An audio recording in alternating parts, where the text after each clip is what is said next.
بسم اللہ الرحمن الرحیم ایاک نعبد و ایاک نستعین۔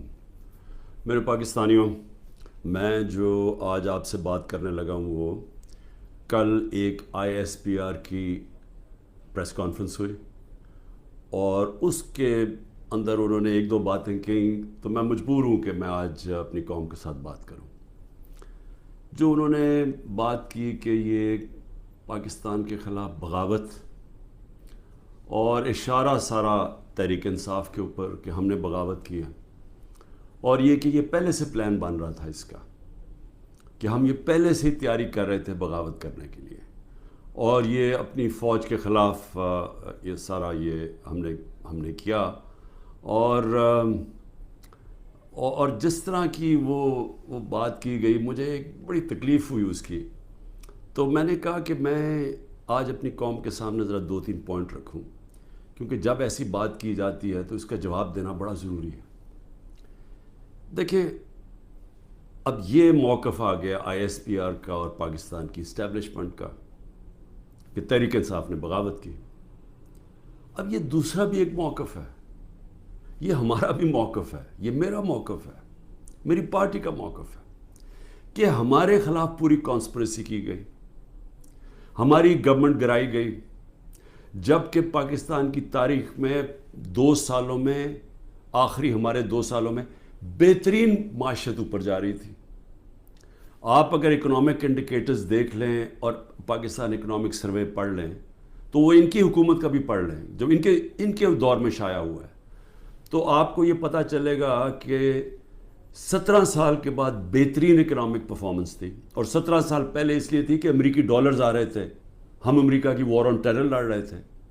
یہ امریکی ڈالرز آنے کے باوجود یہ اکانومی بڑھ رہی تھی، انڈسٹری بڑھ رہی تھی، ریکارڈ گروتھ ہو رہی تھی، اور اس کے باوجود کہ 2 سال کرونا میں ساری دنیا میں ایک بہت بڑا زوال آیا ہوا تھا، اس کے باوجود اللہ کا کرم کہ ہم نے اپنی معیشت کو بھی بچایا، ہم نے اپنے لوگوں کو بھی بچایا۔ دنیا نے اکنالج کیا کہ پاکستان نے جو قدم اٹھائے کووڈ-19 میں وہ دنیا میں مثال تھے۔ ایک امریکی ایک اکانومسٹ جو کام کرتا تھا ڈونلڈ ٹرمپ میں، اس نے کہا کہ اگر امریکہ پاکستان کی مثال لے لیتا تو کتنے 10 کھرب ڈالر بچا سکتا تھا۔ تو اس گورنمنٹ کو گرایا گیا ایک سازش کے تحت، تو یہ ہم کہہ رہے ہیں کہ ملک سے غداری ہوئی۔ اس کے بعد 25 مئی کو ہمارے ساتھ جو ہوا، کسی پولیٹیکل پارٹی سے ایسے نہیں ہوا کہ وہ لانگ مارچ کر رہی ہے اور 2 دن پہلے گھروں میں گھس کے اٹھائے جا رہے ہیں لوگ، کتنے ہزار گھروں میں پولیس گھسی رات کے صبح کے 3 بجے۔ یہ پہلی دفعہ کسی پارٹی سے ایسے ہوا۔ 3 لانگ مارچز میرے خلاف ہوئی، بتائیں ایک بھی FIR کٹی، ایک دفعہ ہم نے کسی کو روکا، کسی کو اوپر ٹیئر گیسنگ ہوئی، اور ہمارے اوپر پورا ایک اٹیک آیا، ہمارے بنیادی حقوق فنڈامنٹل رائٹس کی وائلیشنز ہوئی، اور ہمارے اوپر ہی پرچے کٹ گئے۔ میں نے تب 26 کی صبح کو اپنے دھرنا کال آف کیا، کیونکہ مجھے پتا تھا انتشار کی طرف جا رہا ہے۔ جو پارٹی الیکشن چاہتی ہے وہ انتشار تو نہیں چاہتی۔ تو اس کے بعد ہمارے اوپر یہ نہیں ہوا کہ سستیاں کم ہوئیں۔ جب ہم 30 بائی الیکشنز جیت گئے 37 میں سے، باوجود اس کے کہ پوری اسٹیبلشمنٹ کی سپورٹ تھی یہ 12 جماعتوں کی، میرے اوپر قاتلانہ حملہ ہوا، مجھے قتل کرنے کی کوشش کی گئی، میں اپنی FIR نہیں کٹوا سکا۔ یہ بھی سازش تھی، کیونکہ وہ طاقتور لوگ بیٹھے ہوئے تھے، میں کچھ نہیں کر سکا۔ پھر جو JIT بنی پنجاب کی ہماری گورنمنٹ تھی، اس نے جو چیزیں سامنے لے کے آئیں، جب وہ چیزیں سامنے آ رہی تھی کہ 3 شوٹر تھے ایک کی بجائے، وہ JIT کو سیبوٹاج کیا طاقتور لوگوں نے۔ سازش تھی، کیوں نہیں JIT کو چلنے دیا۔ اس کے بعد ہمارے اوپر میرے گھر پہ حملہ ہوتا ہے۔ ہم ایشورٹی بانڈ جب دے رہا تھا میں کہ جناب میں وہاں 18 مارچ کو اسلام آباد کے جوڈیشل کمپلیکس میں جاؤں گا، کوئی قانونی جواز نہیں تھا میرے گھر پہ، 24 گھنٹے حملہ کیا، اور وہ ایشورٹی بانڈ بھی نہ لے پولیس، کیونکہ انہوں نے مجھے اغوا کرنا تھا یہاں سے۔ یہاں لوگوں کو زخمی ہوئے، سارا دن گھر اندر بیٹھ نہ سکے، 24 گھنٹے ٹیئر گیس گھروں کمروں کے اندر، کبھی کسی لیڈر سے ایسے نہیں ہوا۔ 18 مارچ کو پھر میرے اوپر ایک قاتلانہ حملہ ہوتا ہے، اللہ کا کرم ہے کہ میں بچ جاتا ہوں۔ سارا وہاں اوپر ISI نے اس کو ٹیک اوور کیا ہوا تھا، جو جوڈیشل کمپلیکس ہے، CCTV کیمرہ انہوں نے بند کر دیے۔ پوری تیاری تھی کہ عمران خان کو قتل کرنا تھا وہاں۔ وہ اللہ نے ایسا کرم کیا کہ وقت میں ہم باہر نکلے، اگر اندر چلے جاتے تو دروازہ بند ہو جاتا تو ختم تھا، وہاں بچا میں۔ اس کے بعد اگلے دن یہاں، 2 دن کے بعد، 3 دن کے بعد ادھر ایک اور مرتضیٰ بھٹو ٹائپ قتل کرنا تھا، وہ مجھے پہلے پتہ چل گیا، میں نے ٹی وی پہ چلا گیا، وہ رک گئی بات۔ تو سازش تو کیا ہو رہی تھی؟ سازش یہ ہو رہی تھی کہ ایک پارٹی جو جیتنے جا رہی تھی الیکشن، اس کو پارٹی کو ختم کرنے کے لیے لیڈر کو ختم کرنا تھا، اور پلان تب سے ہی بنا ہوا تھا، کیسز شروع ہو گئے تھے مہینوں کے اندر۔ جیسے 70 سال میں ایک آدمی کے اوپر ایک کرمنل کیس نہیں ہوتا، چند مہینے میں آج 170 سے زیادہ کیس ہو چکے ہیں۔ یہ یعنی کون سے انصاف کا تقاضا ہے کہ ہر قسم کا، جو ہر دوسرے دن کوئی نیا کیس ہو جاتا ہے، سارا میرا وقت ایک عدالت سے دوسری عدالت میں لگتا ہے۔ تو یہ کون سا، یہ ملک کی بہتری کے لیے ہو رہا ہے کہ ایک پارٹی، سب سے بڑی پارٹی کو باہر رکھنا؟ اس سے بڑی سازش کیا ہے؟ جمہوریت، سب سے بڑی پارٹی کو ختم کرنے کا مطلب جمہوریت ختم کرنا، اور جمہوریت ختم کرنے کا مطلب آزادی ختم کرنا ہے۔ تو یہ کیا ملک کے خلاف سازش نہیں ہے؟ اور پھر جو 9 مئی کو ہوا، اب ISPR صاحب کہہ رہے ہیں کہ جناب 9 مئی کو جو ہوا ہے وہ ایک بڑی سازش چلتی آ رہی تھی، تو وہ سازش سامنے آئی، بغاوت۔ مجھے یہ بتائیں کہ میں جب یہاں سے، مجھے پتا تھا پکڑنا انہوں نے مجھے 9 مئی کو، میں اس سے پہلے ویڈیو ریکارڈ کر کے گیا کہ اگر مجھے پکڑنا ہے مجھے وارنٹ دے دیں اور میں آرام سے اپنے آپ کو آپ کے حوالے کر دوں گا، کوئی ضرورت نہیں ہے کہ یہ جو میرے گھر کے باہر ہوا کہ پولیس، 1000 پولیس اور رینجرز اٹیک کر رہے ہیں۔ سب کے سامنے جو ہوا کہ رینجرز بھی نہیں بلکہ وہ کمانڈوز تھے، انہوں نے اٹیک کیا، شیشے توڑے، عملہ جو بیٹھا ہوا تھا رجسٹری آفس کا اسلام آباد ہائی کورٹ، اس کو مارا، وکیلوں کو مارا، مجھے لگا ڈنڈا، مجھے اس طرح لے کے گئے جس طرح کوئی دہشت گرد ہے، غیر قانونی طور پہ مجھے پکڑا۔ کیا یہ بھی سازش کا حصہ تھا؟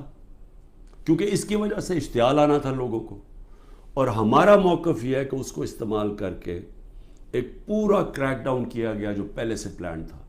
ہو ہی نہیں سکتا کہ 2 دنوں کے اندر آپ 10,000 لوگوں کو جیلوں میں ڈال دیں پکڑ کے، جب سے پہلے سے پلان نہیں بنا ہوا تھا۔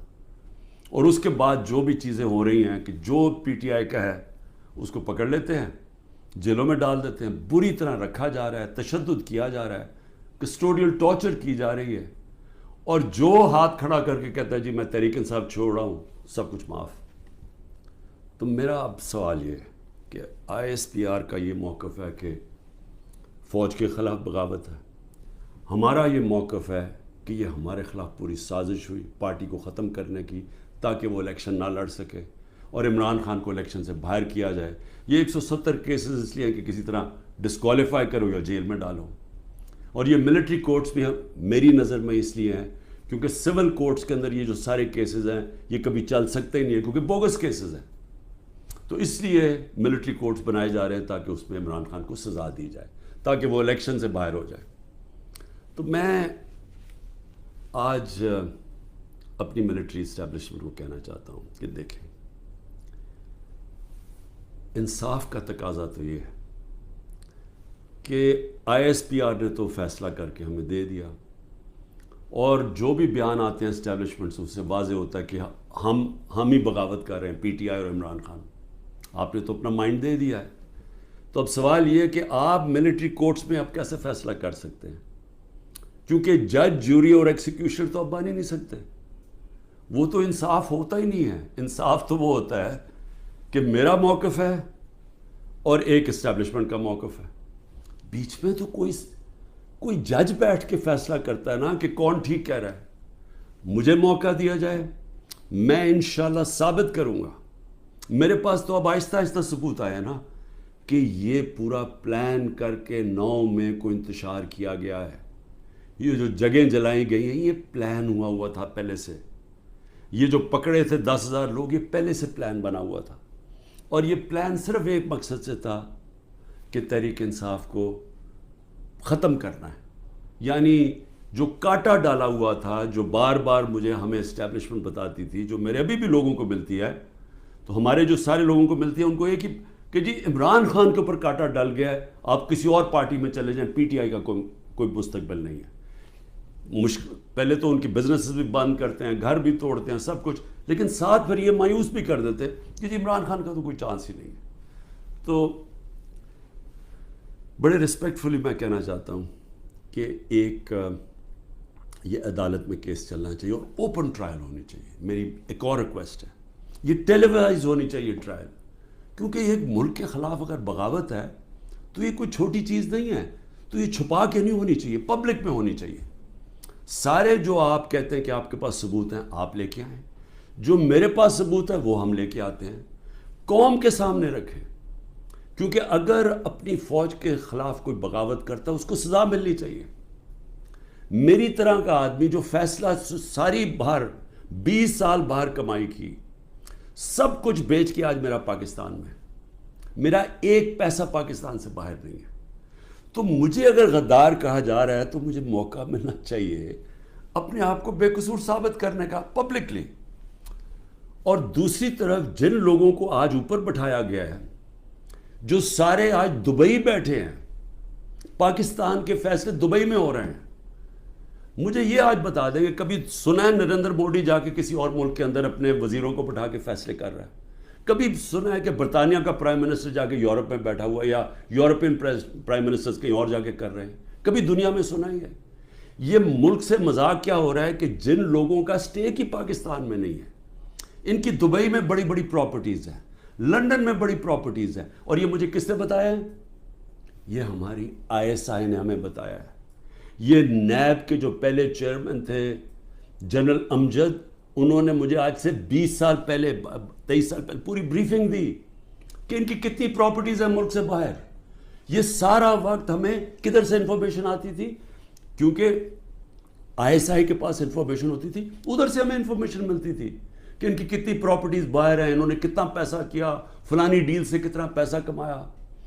وہ لوگ جو آج اربوں ڈالر کی باہر پراپرٹیز لے کے بیٹھے ہیں، جن لوگوں میں ایک کہتا ہے کہ نواز شریف کہتا ہے کہ ہندوستان کو کہ جی یہ پاکستانی فوج دہشت گردی کر رہی ہے ڈان لیکس میں، دوسری طرف واسف زرداری جا کے کہتا ہے امریکنوں کو کہ جی ایڈمرل منل کو، وہ حسین حقانی اس کا ایمبیسڈر کہتا ہے کہ ہمیں بچا لو پاکستانی فوج سے، امریکنوں کو کہتا ہے. وہ ٹھیک ہیں جن کے اربوں ڈالر باہر پڑے ہیں اور جو آج سارے مل کے، یعنی پاکستان میں انہیں کوئی جگہ نہیں ملی میٹنگ کے لیے، وہ باہر بیٹھے ہوئے سارے. اور عمران خان جو سب کچھ اپنا چھوڑ کے بیچ کے آج پاکستان ہے، وہ غدار بن گئے. مجھے یہ بتائیں، میں پرائم منسٹر 3.5 سال تھا، مجھے ایک بتائیں میں نے نجی دورہ کیا ہو، پرائیویٹ وزٹ کی ہو. میرے بچے انگلینڈ میں تھے، 2 دفعہ مجھے برطانیہ کے پرائم منسٹر نے آفر کی کہ لنڈن آؤ. میں کیوں نہیں گیا؟ کیونکہ میں جب کوئی باہر کا دورہ کرتا تھا پہلے میں دیکھتا تھا میرے ملک کو اس کا کیا فائدہ ہے. کیونکہ جب ایک پرائم منسٹر باہر دورہ کرتا ہے، پاکستان کے ڈالر خرچ ہوتے ہیں، ہمارا پیسہ خرچ ہوتا ہے، ہمارا مقروض ملک ہے. میں تو اپنے بچے تک نہیں گیا. نواز شریف 22 دفعہ نجی دورے کیے اس نے لنڈن کے جب وہ پرائم منسٹر تھا. آصف زرداری 50 دفعہ دبئی گیا جب وہ پریزیڈنٹ تھا، اور ملکوں کے علاوہ. تو آج مجھے تکلیف یہ ہے کہ یہ جو لوگ اوپر مسلط کیے ہیں، جو دبئی بیٹھ کے پاکستان کے فیصلے کر رہے ہیں، یہ محب وطن ہیں. اور میں اور میری جماعت ان کو غدار کہا جا رہا ہے. اس لیے اس کی اوپن ٹرائل کریں. یہ بیٹھے اس کو ٹی وی کے اوپر یہ ٹرائل ہے. مجھے موقع ملے بتانے کا قوم کو کہ ہمارے سے ہوا کیا کیا ہے، میرے سے کس طرح غداری کی گئی ہے، کس طرح میرے سے جھوٹ بولے گئے ہیں، کس طرح کمر میں چاقو مارا گیا ہے، اور آج پاکستان کو گھٹنے پہ پہنچا دیا ہے. آج ہم معاشی طور پہ بھی اس جگہ پہ پہنچ گئے ہیں کہ نریندر مودی کہتا ہے کہ اس کو پاکستان کو چھوڑ دو، یہ اپنے بوجھ میں ہی کر رہا ہے. آج یہ اسٹیٹمنٹ آئی ہے، 14 مہینے پہلے اس طرح کی کسی کوئی اسٹیٹمنٹ آئی تھی؟ ذرا صرف دیکھ لیں کہ پاکستان کا وقار کدھر تھا اور آج کدھر ہے پاکستان. جتنی انہوں نے خدمت کی امریکہ کی، یہ فورن منسٹر نے اچھی اچھی انگریزی بول کے اور پتہ نہیں اربوں روپے کے دورے کر کے، اور اوپر سے شہباز شریف سارا وقت دورے کر رہا ہے باہر. جو جوائنٹ اسٹیٹمنٹ آئی امریکہ کی اور ہندوستان کی نریندر مودی کے دورے پہ، ہمیں ہماری خطرے کی گھنٹی بجنی چاہیے. کبھی بائی لیٹرل میٹنگ میں وہ تیسرے ملک کو برا بھلا نہیں کہتے. انہوں نے نام لے کے کہا کہ پاکستانی دہشت گردی کر رہا ہے. مطلب یہ کہ کشمیر کی جو ساری وہ جو بیچاروں اتنی دیر سے اپنی آزادی کی جنگ لڑ رہے ہیں، وہ پاکستان دہشت گردی کر کے لڑ رہا ہے. وہ آزادی کی جنگ نہیں ہے. یہ اتنا برا ہمارے اوپر انہوں نے، جو اب میں کیا کہوں کہ جس طرح کا انہوں نے پاکستان کے اوپر تماچا مارا ہے، اور یہاں سے کوئی جواب نہیں آئے گا کیونکہ ان کے پیسے باہر پڑے ہیں اور ان کو پتہ ہے ان کے پیسے باہر پڑے ہیں. یہ کبھی نہیں بولیں گے. لیکن مجھے اس سے زیادہ خطرہ ہے، اور میں اس لیے بھی اپنی اسٹیبلشمنٹ کو پیغام دینا چاہتا ہوں کہ دیکھیں، میں ایک تاریخ کا طالب علم ہوں.